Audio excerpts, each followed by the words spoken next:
Across our planet, flowers color the landscape, from dense rainforests to city gardens. These flowering plants, known as angiosperms, represent the most diverse and successful group in the plant kingdom.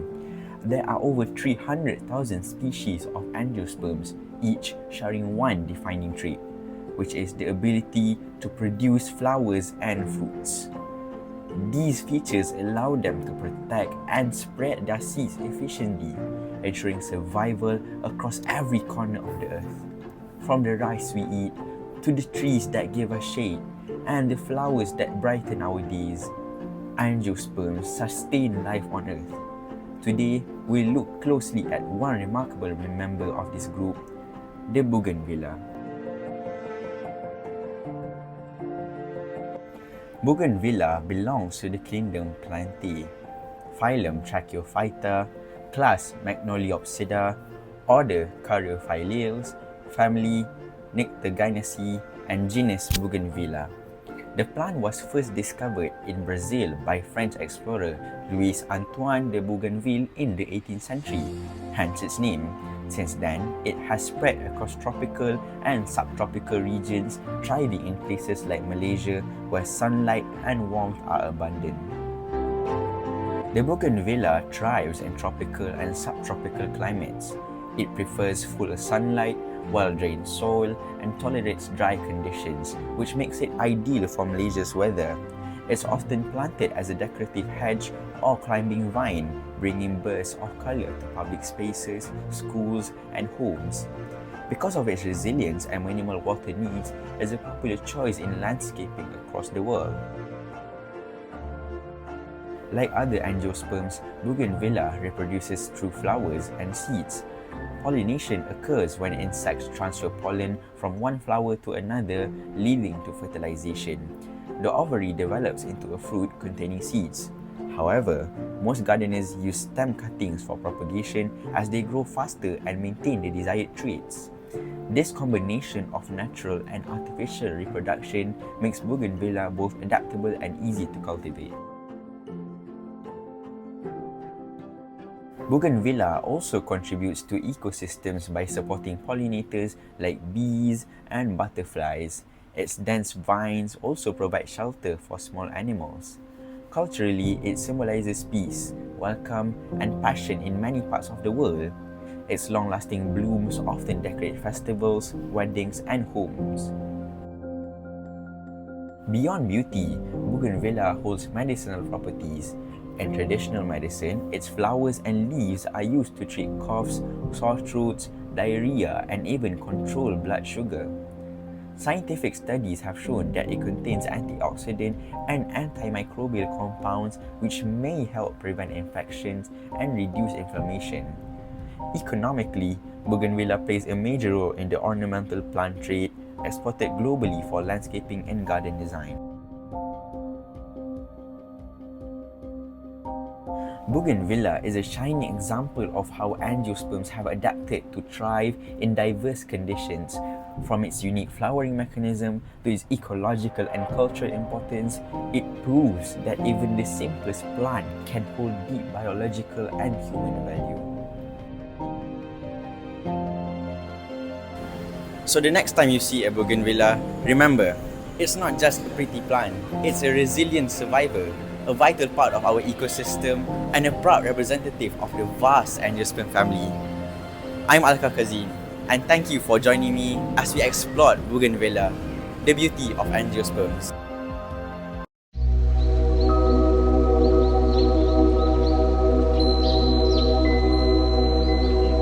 Have you ever noticed leaves like this?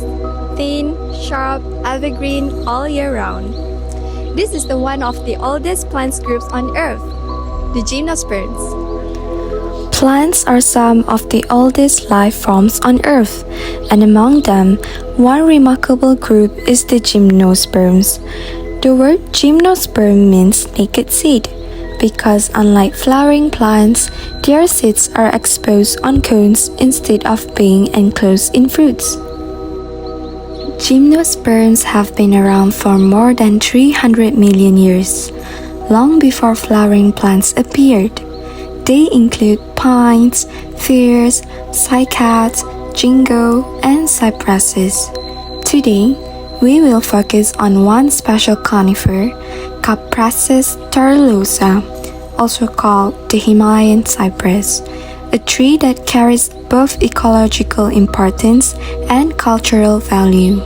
To understand Cupressus tuberosa, we must explore its taxonomy, a step-by-step classification that shows its identity and relatives.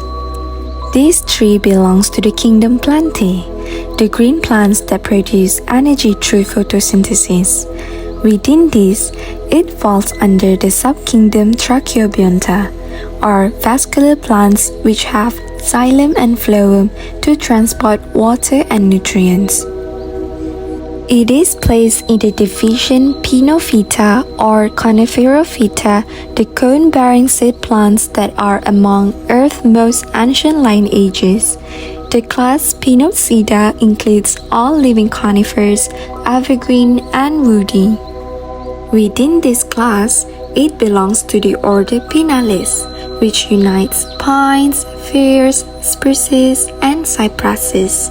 It is part of the family Cupressaceae, the cypress family, well known for its evergreen, aromatic trees with scale-like leaves and woody cones. More precisely, it falls into the subfamily Cupressoidea, which contains the true cypresses. Its genus is Cupressus, trees valued across the world for their timber, fragrance, and ecological role. And finally, the species is Cupressus tuberosa, the Himalayan cypress, a tall, narrow tree uniquely adapted to mountain slopes. Through this taxonomy, we see how the Himalayan cypress fits into their conifer lineage while standing out as a species of its own. Native to the Himalayas, in Nepal, Bhutan, northern India, and Tibet. This tree thrives at 1,800 to 3,300 meters, often on dry, rocky slopes. But it is also found in Malaysia, planted in the cold highlands of Cameron Highlands and Fraser's Hill.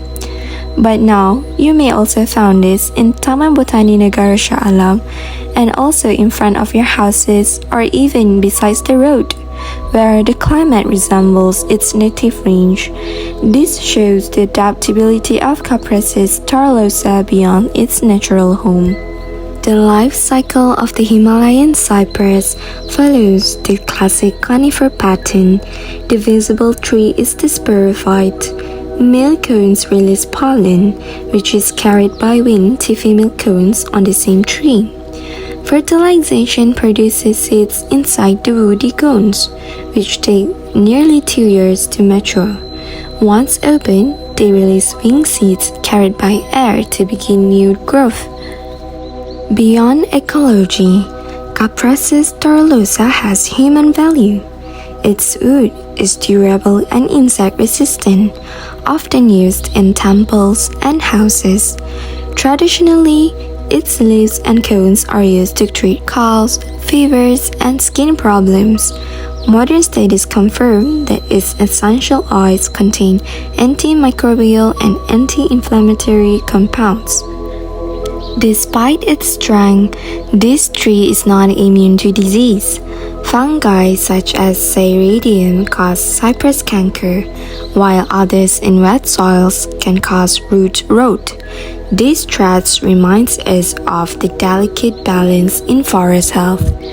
From its ancient gymnosperm roots to its presence in both the Himalayas and Malaysian highland, Cupressus tuberosa is a living symbol of endurance. Its taxonomy explains its place in evolution, its habitat shows resilience, its life cycles ensures survival, and its use connect it deeply to people. The Himalayan cypress stands as proof that ancient lineage continue to shape the natural world today.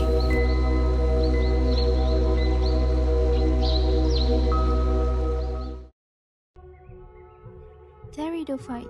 is one of the oldest plant groups on Earth, a division that includes ferns, horsetails, and their allies. These vascular spore-producing plants have thrived for over 300 million years, predating even the dinosaur. They represent a crucial evolutionary step between simple non-vascular mosses and seed-producing plants like gymnosperm and angiosperm. Unlike flowering plants, pteridophytes lack seeds and flowers. Instead, they reproduce through spores. Now, let's see how they are placed in the scientific hierarchy. Pteridophyta, often found in the moist, shaded environment like the tropical rainforest and forest floors worldwide. Pteridophytes belong to the kingdom Plantae and are classified as domain Pteridophyta, the group of spore-bearing vascular plants. For class, Polypodiopsida, which is the true ferns, and for order, called Polypodiales, a major order of ferns with farm-like leaves, and for family, such as Pteridaceae, Polypodiaceae, and others, depending on the species. For genus and species, for example, I can give is Nephrololepis exaltata. Pteridophytes are further divided into four main lineages based on their structure. The first one is Lycopodiophyta, which is the club mosses, and Psilotophyta with fern, Equisitophyta, horsetail, and Pteridophyta, which are the largest group. This domain of Pteridophyta play a vital ecological role by preventing soil erosion, enriching habitats, and serving as pioneer species in disturbed areas. Many ferns also provide food, shelter, and moisture for other organisms, while some are used by humans for medicine, ornamentals. The traditional practice, their long evolutionary history makes them key understanding of development of vascular plants on Earth. Now, let's take a look at one species of Pteridophyta, which is Nephrololepis bicerata. A beautiful and widespread fern species, Nephrololepis bicerata, known as a giant sword fern. The taxonomy of this species include Plantae as kingdom, Pteridophyta as domain, Polypodiopsida in class, and order of Polypodiales, family of Nephrolepidaceae, and genus Nephrolepis, and finally species of Nephrololepis bicerata, a giant sworn fern. In conclusion, Pteridophyta may seem delicate, but their evolutionary story tells a different tale. They are survivors, pioneers, and silent storytellers of Earth's deep past. From ancient fossils to modern forests, these resilient plants continue to thrive, and their scientific classification help us trace their remarkable journey through time. That's all from me. Thank you.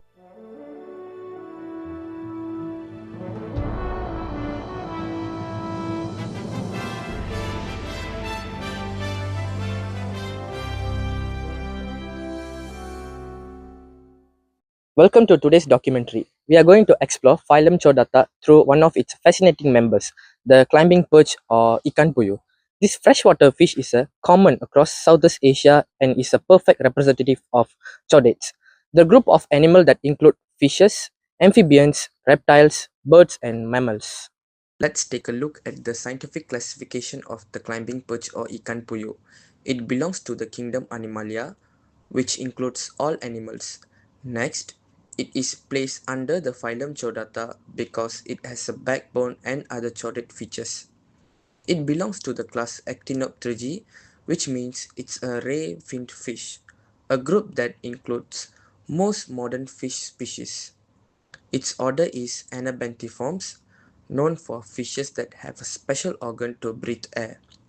Then, it comes under the family Anabantidae, which are also called labyrinth fishes due to their ability to survive in low oxygen environments.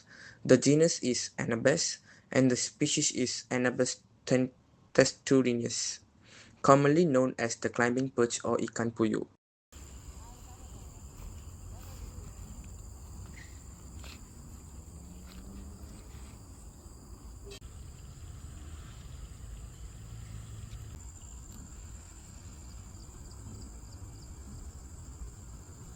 As a member of Chordata, the climbing perch shows the four special features of this phylum. It has notochord in its early development, which is later replaced by a backbone. It also has a dorsal hollow nerve cord that form the brain and spinal cord, pharyngeal slits that develop into functional gills for breathing, and a post-anal tail that helps in swimming. The climbing perch is usually found in ponds, rivers, rice fields, and swamps. What makes it unique is its ability to survive in low oxygen water. Thanks to its labyrinth organ, it can even breathe air directly and survive on land for several hours, sometimes even moving across damp ground in search of new sources of water. This species reproduce by laying eggs in shallow vegetated waters. The fertilized egg hatch into small larvae, which then grow into fry and eventually into adults. The life cycle is strongly tied to the rainy season when water when water bodies expand and provide the breeding grounds. The climbing perch is important in many ways. Locally, it is eaten as a source of protein and it's believed in traditional practices to bring protection and good luck when kept in ponds. For example, even in my house, we keep the climbing perch as a sign of good luck. Ecologically, it helps maintain the balance of freshwater ecosystems. However, it can also become invasive outside its natural habitat. Unlike some other fishes, there is no major medical value or known harmful microbes directly associated with it. So poor water condition can make it a carrier of fish parasites. In conclusion, the climbing perch or ikan puyuh is a remarkable example of phylum Chordata. From its backbone and gills to its unique ability to breathe air and move on land, it shows the incredible adaptability of chordates. Studying these small fish help us understand not just evolution but also the survival strategies of living organisms.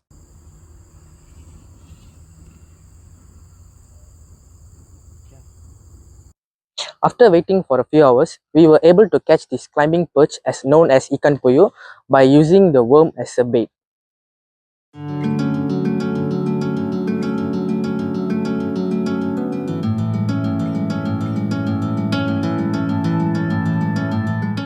Soft ambient nature sounds fade in gentle ripples of water and distant chirping. In the quiet corners of freshwater ponds and slow-moving streams, an ancient predator dances gracefully through the air, the dragonfly. A creature of elegance and precision belonging to the order Odonata, suborder Anisoptera, dragonflies have roamed our skies for over 300 million years. From taxonomy segment, Kingdom of Animalia, Phylum of Arthropoda, Class of Insecta, Order Odonata, and Suborder of Anisoptera. These winged hunters are among nature's most efficient flyers, capable of moving in 6 directions, hovering like a helicopter and even flying backward. With 2 pairs of transparent wings and compound eyes that contain up to 30,000 lenses, dragonflies can detect even the slightest movement around them. From its habitat segment, dragonflies thrive near freshwater ecosystems like lakes, ponds, rivers, and marshes. Their presence is often a sign of clean, unpolluted water, making them excellent indicators of environmental health. As nymphs, they live underwater, hidden among reeds and aquatic plants, hunting tiny organisms with extendable jaws, like miniature underwater assassins. From its life cycle segment, the life of a dragonfly begins beneath the surface. From an egg laid in or near water, the nymph emerges, a voracious predator feeding on mosquito larvae, tadpoles, and even small fish.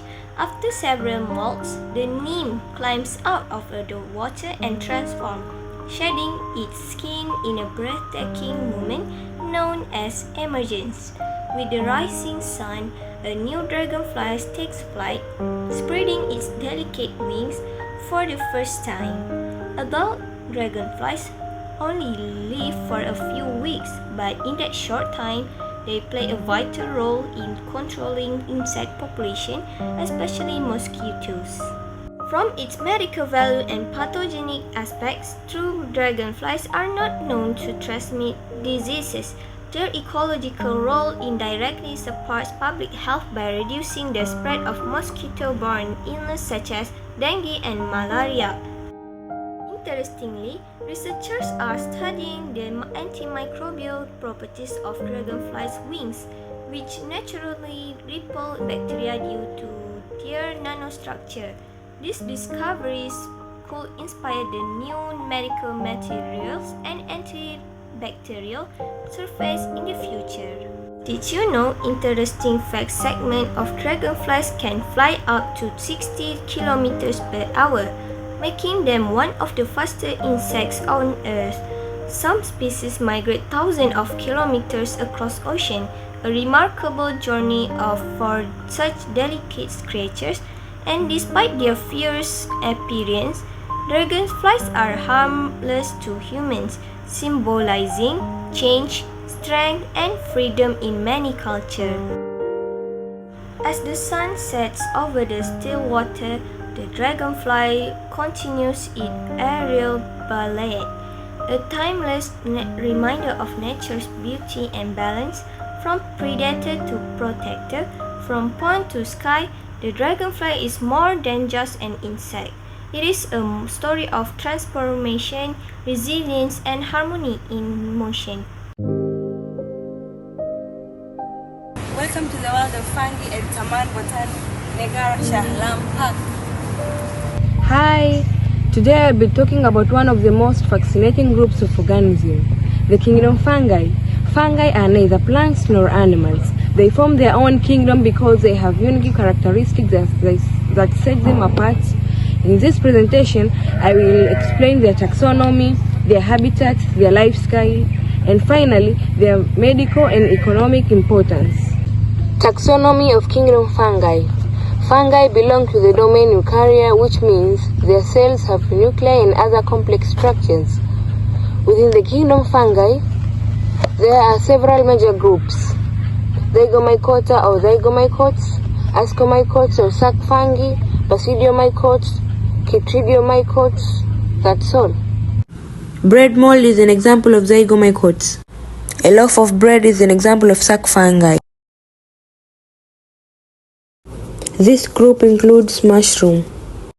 These are mostly aquatic fungi. Habitat of fungi.